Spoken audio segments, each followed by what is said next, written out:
Welcome to our midweek meeting for this week, August 18th to 24th, 2025. Let us begin with the consideration of treasures from God's Word.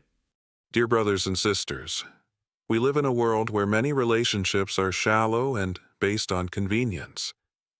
Yet Jehovah has blessed us with something far more valuable: true friends. These are individuals who strengthen our faith, give us the courage to do what is right, and help us stay on the path that leads to life. The Bible provides clear guidance on the value of such friends and the ways they benefit us. Let us begin by reading Proverbs 27, chapter 5 and 6. Open reproof is better than concealed love. The wounds inflicted by a friend are faithful, but an enemy's kisses are plentiful. These verses remind us that a true friend will not simply say what we want to hear. Instead, they will speak the truth when we need to hear it, even if it is uncomfortable. Honest counsel is an expression of real love. A humble person appreciates this kind of guidance. Imagine you are at a Christian meeting. After greeting several brothers and sisters, one discreetly tells you that you have some food on your teeth. You might feel a moment of embarrassment, but you would likely be grateful that they spared you greater discomfort later. In the same way, when a friend points out a weakness in our conduct or thinking, it may sting at first, but it protects us from greater harm. Instead of feeling offended, we should thank Jehovah for such a friend and view them as a blessing. Next, let us turn to Proverbs 27, chapter 10. Do not forsake your friend or your father's friend, and do not enter your own brother's house on the day of your disaster. Better is a neighbor nearby than a brother far away. This verse teaches that loyal friendship can sometimes provide more immediate help than even close family ties. A relative who is far away may care deeply but might not be in a position to help. A nearby friend, however, can step in without delay. Such friends, especially those who share our faith, are often the first to comfort us when we face trials. We should never take these relationships for granted. Instead, we must nurture them, showing loyalty in return. True friendship is not one-sided. It involves being available for each other, offering practical support, and standing by one another in difficult times. This is why we must not neglect those bonds, especially with those who have a long history of faithfulness to Jehovah and to our families. Now consider Proverbs 27:17. As iron sharpens iron, so one man sharpens his friend. This is a powerful reminder that good friends make us better people. Just as a blade becomes sharper through contact with another blade, our spirituality becomes stronger through association with friends who love Jehovah. We should ask ourselves, do my friends help me to draw closer to Jehovah? Do they encourage me to live according to His standards? Do they have the courage to correct me if I start to stray? The account of King Jehoash is a cautionary example. While he was young, he benefited from the influence of Jehoiada the priest, a faithful servant of Jehovah. But after Jehoiada died, Jehoash began to associate with men who did not love God, and this led to his downfall.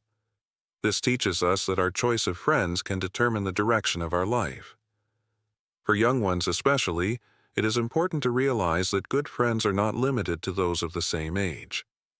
Jehoiada was much older than Jehoash, yet he was the best friend the young king ever had.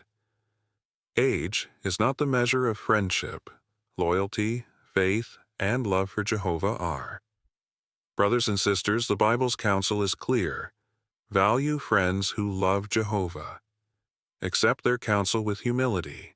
Be loyal to them in return. Let them influence you for good, just as you influence them for good. If your friends do not love Jehovah, they cannot help you stay strong in your faith. But if you have friends who love Him, hold on to them tightly. They will be good for you, and you will be good for them. Let us always remember that true friendship is one of Jehovah's gifts. It is worth protecting, nurturing, and valuing every day of our lives. May we be the kind of friends who give courage, offer honest counsel, and strengthen one another to remain faithful until the end. Welcome, brothers, to Spiritual Gems for this week, August 18 to 24, 2025. We begin with the first question. In what way does praise test us? Praise puts us to the test because it reveals what kind of person we truly are. If receiving praise moves us to humbly acknowledge our indebtedness to Jehovah and motivates us to keep serving Him, we show the right attitude. But if praise leads us to feel superior, it exposes a lack of humility. Just as a refining pot tests silver and a furnace tests gold, praise tests what is in our heart. Next question. What spiritual gems from this week's Bible reading would you like to share? Proverbs 27:1. The chapter opens with a sober reminder. Do not boast about tomorrow, for you do not know what a day will bring. This teaches us humility and trust in Jehovah's timing. We often plan and even take pride in what we intend to do in the future, yet only God knows what each day holds. Today's application: maintain a humble heart, make plans with faith, but stay flexible and dependent on divine guidance. Proverbs 27:2. Let someone else praise you, and not your own mouth, others, and not your own lips. This cautions against self-promotion and pride. True recognition and approval should come from others, not from self-admiration. Practically, cultivate humility by letting your actions speak for themselves and graciously accept praise when it's offered. Proverbs 27:3 and 4. A stone is heavy and sand is weighty, but the irritation caused by a fool is heavier than both. There is the cruelty of rage and the flood of anger, but who can withstand jealousy? These verses emphasize the burdens of foolishness, unchecked anger, and jealousy, emotions heavier than physical weights. Application: guard your heart against quick tempers and envy. Pause before reacting, reflect before you express, and trust Jehovah to help you carry emotional burdens. Proverbs 27:5 and 6. Open reproof is better than concealed love. The wounds inflicted by a friend are faithful, but an enemy's kisses are plentiful. Honest correction, offered in love, is more valuable than flattery. A genuine friend will lovingly point out faults to help you improve. In practice, encourage humility. Be willing to accept loving correction, and also offer it with care and sincerity to others. Proverbs 27. One whose appetite is satisfied turns down honey from the comb, but to the hungry, even what is bitter tastes sweet. Gratitude shifts how we perceive life. The content find little taste in what others cherish. The needy find value in the simplest things. Application: cultivate appreciation for what you have. Even small blessings can feel like sweetness when your heart is humble and thankful. Proverbs 27:9. Oil and incense make the heart rejoice, so does sweet friendship springing from sincere counsel. Just as pleasant fragrances uplift the spirit, heartfelt advice from a friend brings joy. Practice being that friend. Offer sincere, thoughtful counsel and treasure those who provide it to you.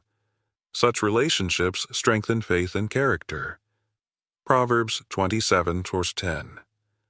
Do not forsake your friend or your father's friend, and do not enter your own brother's house on the day of your disaster.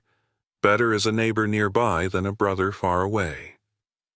Relationships matter, and presence matters more than blood alone. In times of difficulty, a close, caring friend can be more helpful than a distant relative. Build and maintain nearby, meaningful bonds. Be the kind neighbor who's there when needed. Proverbs 27:17. As iron sharpens iron, so one man sharpens his friend. Interaction with others refines us spiritually and morally, especially among fellow believers. Encourage meaningful fellowship. Share insights. Ask questions. Spur one another toward love and fine works. Be open to being sharpened, and willingly sharpen others.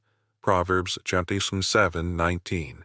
As water reflects one's face, so the heart of one man reflects another's. Our inner selves are mirrored in those we associate with, or even in the reactions they inspire. Surround yourself with people whose hearts reflect godly qualities: humility, kindness, faithfulness. Let your own heart be shaped by such reflections. Proverbs 27:23 and 24. You should know well the appearance of your flock. Take good care of your sheep, for wealth does not last forever, nor a crown for all generations. Stewardship and responsibility are vital, whether over literal flocks, families, or spiritual responsibilities. Know what or whom you oversee and care for it with diligence. Further, material wealth and prestige are fleeting. Place your heart on lasting values. Proverbs 27:12. The shrewd person sees the danger and conceals himself, but the inexperienced keep right on going and suffer the consequences. This verse encourages spiritual discernment and caution. A wise person recognizes potential risks, moral, emotional, or spiritual, and takes steps to avoid harm. On the other hand, the naive ignore warnings and suffer needlessly. In today's world, this might mean avoiding harmful entertainment, bad associations, or risky decisions. Staying close to Jehovah's guidance helps us avoid pitfalls. Proverbs 27:20. The grave and the place of destruction are never satisfied, nor are a man's eyes ever satisfied. This proverb reveals the insatiable nature of human desire. Just as death continually claims lives, human eyes constantly crave more. Possessions, experiences, as status the lesson, contentment is a spiritual discipline. Guard against materialism and constantly wanting more. Learn to be satisfied with what Jehovah provides and focus on spiritual riches instead. Proverbs 27:21. As the refining pot is for silver and the furnace for gold, so a person is tested by the praise he receives. Praise can be a test of character. Just as fire reveals the quality of metal, compliments reveal the condition of the heart. Will a person become proud or remain humble? In practice, acknowledge praise with modesty and redirect glory to Jehovah. Stay grounded and remember that enduring value lies in godly conduct, not in human admiration. Congregation Bible Study, August 18-24, 2025. Analysis with question and answer. Let's start by answering the questions from the paragraphs. Let's begin by analyzing Lesson 10. Remember the wife of Lot. We now answer the following questions. Why did Jehovah destroy Sodom and Gomorrah? Jehovah destroyed Sodom and Gomorrah because the people there were extremely bad. Their wickedness was so serious that he decided those cities could no longer exist. However, Jehovah showed mercy by sending angels to warn Lot and his family, urging them to escape. This shows that while Jehovah hates wickedness, he also cares deeply for those who try to do what is right. Let's move on to the next question. Why did Lot's wife turn into a pillar of salt? Lot's wife turned into a pillar of salt because she disobeyed Jehovah's clear command not to look back at the city as it was being destroyed. Her action showed a lack of trust and attachment to what Jehovah was condemning. This serves as a strong warning that obedience to Jehovah's instructions is vital, even when it requires leaving behind things we value. Let's move on to the next question. What does this teach us about Jehovah? This account teaches us that Jehovah is both just and merciful. He does not tolerate extreme wickedness, as seen in the destruction of Sodom and Gomorrah. At the same time, he is loving and protective, as shown by the way he rescued Lot and his daughters. Jehovah gives clear warnings and instructions to save those who want to do what is right, but he expects obedience and trust in return. Next question. What practical lessons can we learn? We learn the importance of trusting and obeying Jehovah without hesitation. Just as Lot delayed and his wife looked back, we too might be tempted to cling to things Jehovah disapproves of. But this account reminds us that our safety depends on acting quickly and loyally when Jehovah gives direction. It also encourages us to avoid becoming attached to a world that is heading for destruction and to keep focused on Jehovah's promises. Now we move on to the analysis of Lesson 11, a test of faith. First question: how did Abraham prove that he trusted in Jehovah? Abraham proved that he trusted in Jehovah by obeying his command to offer Isaac as a sacrifice, even though he didn't understand the reason. He got up early, traveled for 3 days, and went as far as tying Isaac on the altar and raising the knife. His actions showed complete faith in Jehovah's promises, trusting that God would provide a solution. Because of that obedience, Jehovah called Abraham his friend and confirmed his blessing to him. Next question: what did Jehovah promise Abraham? Jehovah promised Abraham that he would bless him and multiply his offspring. This meant that Abraham's family line would grow greatly and become a source of blessing for all good people. That promise pointed to something much greater. Through Abraham's descendants, especially through Jesus Christ, Jehovah would provide the means for everlasting life to all those who exercise faith. Let's move on to the next question. What does this teach us about Jehovah? This teaches us that Jehovah values faith and obedience even when his instructions are not fully understood. He does not ask anything without purpose, and he always provides what is needed to accomplish his will, just as he provided the ram. It also shows that Jehovah keeps his promises and blesses those who trust in him. His deep love is evident in how he later gave his own son for our benefit, just as Abraham was willing to give his son. Next question: what practical lessons can we learn? We learn that true faith means obeying Jehovah even when we don't fully understand his instructions. Like Abraham, we should act promptly and trust that Jehovah will always provide what we need. This account also reminds us to teach our family to love and trust Jehovah, just as Abraham taught Isaac.